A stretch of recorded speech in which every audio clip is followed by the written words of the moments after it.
বিসমিল্লাহির রহমানির রহিম।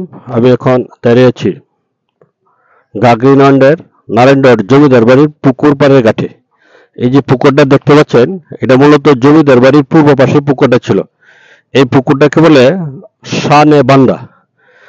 সানেবান্ধা পুকুর। এই পুকুরটিতে মূলত রানী এবং রানীর যে কন্যা ছিল তারা গোসল করত। বাহিরের লোকদের প্রবেশ সম্পূর্ণ নিষিদ্ধ ছিল এই পুকুরে গোসল করার জন্য।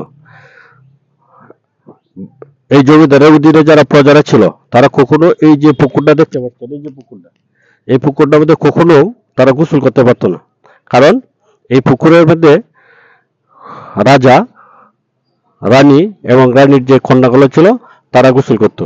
আমি আপনাদের এই যে নারায়ণগড় জমিদার বাড়ির এটা হলো পূর্ব পাশের যে পুকুরটা সেটা দেখাতে চেষ্টা করলাম। প্রিয় ভিউয়ার্স, ভিডিওটা যদি ভালো লেগে থাকে তাহলে অবশ্যই লাইক, শেয়ার, কমেন্ট এবং সাবস্ক্রাইব করতে ভুলবেন না।